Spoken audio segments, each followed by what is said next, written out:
की पंजगोर के करीब कोहान वैली में सिक्योरिटी फोर्सेस पर फायरिंग के नतीजे में 3 जवान शहीद और 1 ऑफिसर समेत 8 जवानों के जख्मी होने की इत्तलात है।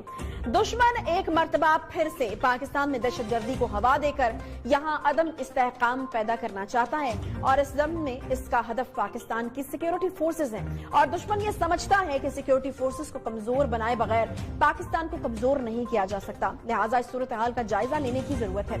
ये जानना जरूरी है कि दहशतगर्दी की अचानक नई लहर क्यों कर आई है और इसके पीछे कौन है, इसके पीछे आखिर मकासद क्या है। दहशतगर्दी की इस लहर में बलूचिस्तान, कराची और वजीरिस्तान के इलाकों में दहशतगर्दों की सरगर्मियां काफी नुमाया तौर पर सामने आई हैं। अच्छा एजाज साहब, हम देख रहे हैं कि ये जो दहशतगर्दी की अचानक एक नई लहर आई है, मैं जानना आपसे चाहूंगी बलूचिस्तान में एक कंटिन्यूटी है, जो हमले हो रहे हैं, फिर सिक्योरिटी फोर्सेस को निशाना बनाया जा रहा है, फिर पाकिस्तान स्टॉक एक्सचेंज के ऊपर हमला कोई छोटी बात नहीं थी, उसके बाद फिर कराची से जो है वो गिरफ्तार होते हैं। मुझे ये बताएगा कि ये स्लीपर सेल्स हैं जो अब एक्टिव हो रहे हैं या फिर पहले से खात्मा हो चुका था या कि कोई एक नई इंडक्शन जो है वो की गई है, क्या समझ रहे हैं आप? किस तरीके से अब इस नई दहशतगर्दी की जो लहर है उसको ऑर्गेनाइज किया गया है? अच्छा, इसमें तीनों चीजें हैं। पहली बात यह है कि ये दहशतगर्दी एक ऐसा मामला है जिसमें आखिरी दहशतगर्द तक हमेशा नहीं मारे जाते। आप उनके जो वसाइल हैं उनको कर देते हैं, उनकी रीइंफोर्समेंट को महदूद कर देते हैं, उन्हें सोसाइटी से आइसोलेट कर देते हैं, उन्हें मजबूर कर देते हैं कि वो कोई और काम करें और ये छोड़ दें, लेकिन आखिरी दहशतगर्द कभी भी मारा नहीं जाता। अब ये स्लीपिंग सेल की मौजूदगी भी एक हकीकत है और 2610 किलोमीटर का बॉर्डर जो तकरीबन 1800 से ज्यादा तक फेंसिंग हो चुकी है, मजीद जो 1100 किलोमीटर का एरिया अभी तक फेंस नहीं हुआ है, वहां से फ्रेश इन्फेक्शन की इम्कानात है और वो होती रहती है। और समुद्र के जरिए मच्छरों की सूरत में, मच्छरों के रूप में भी ये लोग उनको दाखिल करते रहते हैं कराची और समुद्र की सरहदों से।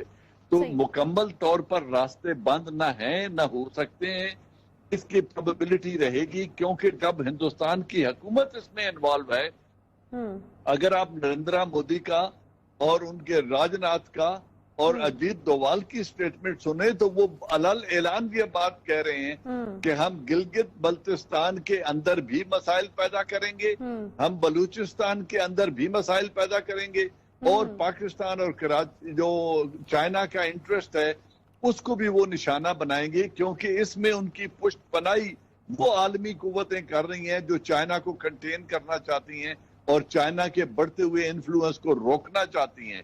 लिहाजा ये एक जंग है जो लंबा अरसा चलने वाली है।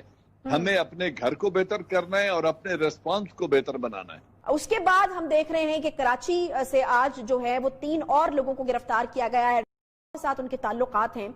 अब क्या इकदामात कर रहे हैं हम या फिर अभी इसी तरीके से हम देख रहे हैं कि क्या होगा, क्योंकि ये तो अब रोजे रोशन की तरह आया हो चुकी है बात कि भारत वो पूरे तरीके से एक्टिव है इस वक्त पाकिस्तान में। जी आशा, थैंक यू वेरी मच। इसमें तो कोई दो राय नहीं है। ये सिर्फ प्राइम मिनिस्टर ऑफ पाकिस्तान ने पार्लियामेंट में नहीं कहा, ISI और मिलिट्री इंटेलिजेंस के पास ऐसे ठोस शवाहिद मौजूद हैं। इस वक्त जैसे चिराग बुझने से पहले आखिरी लौ देता है, चूंकि हिंदुस्तान और अमेरिका का अमल दखल अफगानिस्तान में दिन ब दिन कम हो रहा है और वाइंड अप हो रहा है और एक स्टेज आएगी जब उनका अमल दखल बिल्कुल खत्म हो जाएगा, तो उससे पहले वो जो कुछ नुकसान आर्म फोर्सेस का करना चाहते हैं वो उसकी पूरी कोशिश कर रहे हैं और पाकिस्तान और चाइना के मुश्तरका मफादात पर वो जितनी ज़रब लगा सकते हैं वो लगा रहे हैं। अब इसमें 2 पहलू हैं जो आप सवाल कर रही थी कि क्या पाकिस्तान इसमें क्या कर सकता है। पहली बात है अपनी दाखिली सिक्योरिटी को बेहतर बनाना, अपने जो हसास टारगेट हैं उनकी बेहतर हिफाजत करना और अपने तमाम तर वसाइल को बरूएकार लेकर इस चीज को होने से पहले रोकना, ये एक चैलेंज है। लेकिन इस चैलेंज से निपटने की सलाहियत भी है, मजीद मुस्तैदी की जरूरत है, मजीद मेहनत और लगन की जरूरत है, इसमें और कोई दो राय नहीं है। रहा हिंदुस्तान का कि हम क्या करेंगे, पहली बात यह है कि हिंदुस्तान के खिलाफ जितने शवाहिद भी हमारे पास हों, कोई इंटरनेशनल कवानीन की पाबंदी हिंदुस्तान न करता है, न कोई इंटरनेशनल कुव्वतें हिंदुस्तान पर ऐसा दबाव डालने जा रही हैं या डालेंगी जो हिंदुस्तान को इस काम से रोक सके। ऐसा होने नहीं जा रहा।